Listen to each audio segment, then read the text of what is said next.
So everybody, there's news coming out about Jadon Sancho's potential exit to Manchester United as a potential in the next couple of weeks. Now, with Ineos looking to take over, they are looking to implement a new ruthless approach in terms of contract terminations. Now, this does apply to the Jadon Sancho situation, and we'll be discussing all about that. Now, Melissa Reddy, who's a very credible Sky Sports journalist, did do an article about the fact that when Ineos take over, they will be much more ruthless with the idea of contract termination and to implement a great culture into Manchester United. Now, what does that mean for Jadon Sancho?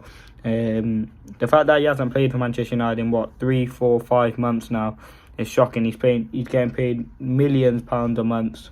Just to I don't know what apparently rumours playing FIFA or whatnot, but yeah, it's genuinely shocking what Sancho has.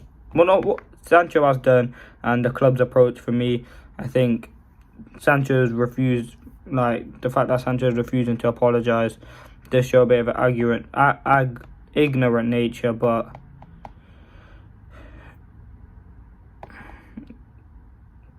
yeah, it is difficult to take.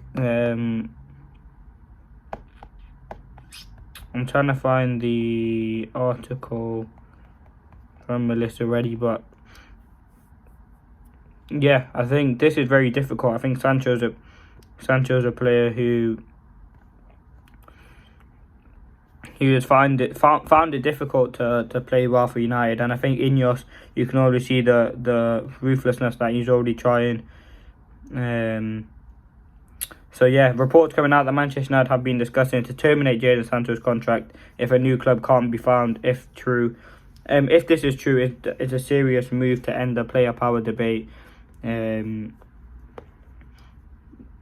it shows, yeah, they consider cutting ties. So it could be the end of Jadon Sancho at Manchester United. I mean, he is the last forward believer not to score at Manchester United. And it is ruthlessness from Ineos. I mean, when they decide to, when the takeover is confirmed, they're looking at to take over everything that Manchester United, sporting operations, getting in players, getting in people to do the role. You're looking at Dan Ashworth from Newcastle. You're looking at Paul Mitchell, CEOs.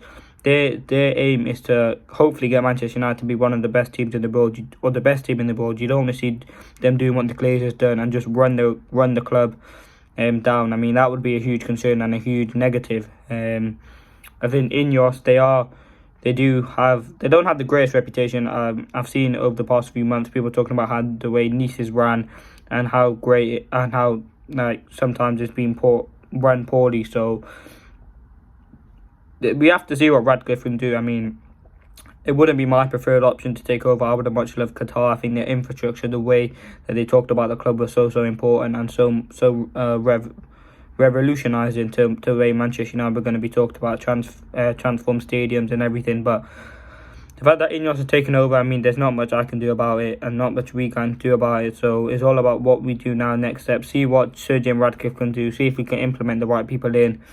And that starts with the CEO, and they're going to be in charge of players. So that leads me in perfectly to discuss about Jadon Sancho in depth. Now, Sancho, he's a player who's cost Manchester United a lot of money, £85 million plus he's on about 360 grand a week. So he's getting millions a year, and Manchester United continue to pay him. The fact that we haven't done something there, I think at the end of January, if no club can be found, his contract will probably get terminated. Now, the feud with Erik ten Hag we knew wasn't going to go away because Sancho refused to apologise, so we knew that he would be out of the team for so long, and Erik ten Hag has kind of just shifted him to the side. I don't know if he'd probably be a starter at the minute, and probably would be a valuable player. I don't know if he'd be scoring goals and getting assists, but he would be a player who Manchester United would look to. I mean, some of the attackers that we've had have been quite poor recently. And yeah, he probably would have started, but it's a weird situation because we haven't had any other news on it since Erik ten Hag talked about it straight after the game in one of the press conferences. So we have been kept in the dark about this news about Jadon Sancho, but we have to wait and see what happens. I mean, Sancho hasn't done himself any favour. I think the news about Sancho when he was going to get dropped from the squad was just around the Anthony case, and he probably would have started if if he would just kept his mouth shut. I know that's what many people were saying, but yeah, it's looking like Sancho will leave.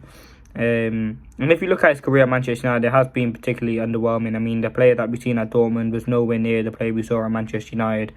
And it's sad because there was a lot of hope for Jadon Sancho, and he probably will find a new club and probably get the best form. But there's been moments where he's been fantastic. There's been some great period and patches over his Manchester United career, but there has been some bad moments. And yeah, just a really inconsistent player. We bought him to play on the right, then he played on the left. Changing of managers, came in for a lot of money, a lot of hype.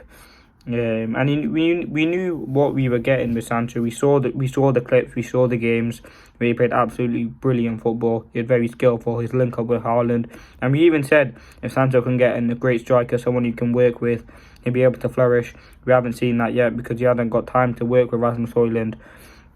So it is looking like a really sad end to Jadon Sancho's career at Manchester United. Now, what will Erik ten Hag look to do? He'll probably look to get rid of him, bring in someone else who he probably trusts and a player that who he wants. I think for Sancho, if you look at the price you can get for him, it'll probably be maybe 30-40 million pound at max. And it'd be interesting to see which club will get him because he's a player who hasn't played football in about 4 or 5 months. A great player on his day, but does have a lot of inconsistency. So it's all about what we do with Jadon Sancho and what Manchester United decide to do. But yeah, it's coming in from Melissa already that Manchester United are looking to terminate Jadon Sancho's contract as they look to get taken over by Ineos and a new culture at the club. Now, let me know what you guys think. I think it's quite sad. I think Sancho had a lot of hope for him when he came to Manchester United, and it just hasn't quite worked out. And it is really disappointing because I think he could have worked really well under Erik ten Hag if he just put his mind to it. And there's rumours that he is coming late to training quite a bit under previous regimes and current regimes. So yeah, it is sad, but I think it's time for the player to go. It's clear Erik ten Hag doesn't want to start him and doesn't want to put him in the squad. So I think Manchester United will probably get rid of him. But that's all for today. Thanks for watching. As always, like, comment and subscribe. We'll be building up to the West Ham game. Maybe tomorrow, maybe Friday. But yeah, leave your thoughts in the comments and let me know what you guys think, as always. This has been a news video. If you want to see more news videos, leave a like, comment below if you do. And if there's any other videos, as I said, topic, debate, whatever you want to see, leave in the comments. Thanks for watching. Like, comment and subscribe. This has been the news video about Jadon Sancho. And it's looking like it is the end of him at Manchester United now. Yeah, it's difficult. And it's sad because Sancho is a player with massive prospect, and it is his. He will be leaving Manchester United, if not in January, definitely in the summer. So let's see how much Manchester United will get for him. Like, comment and subscribe as always. Peace.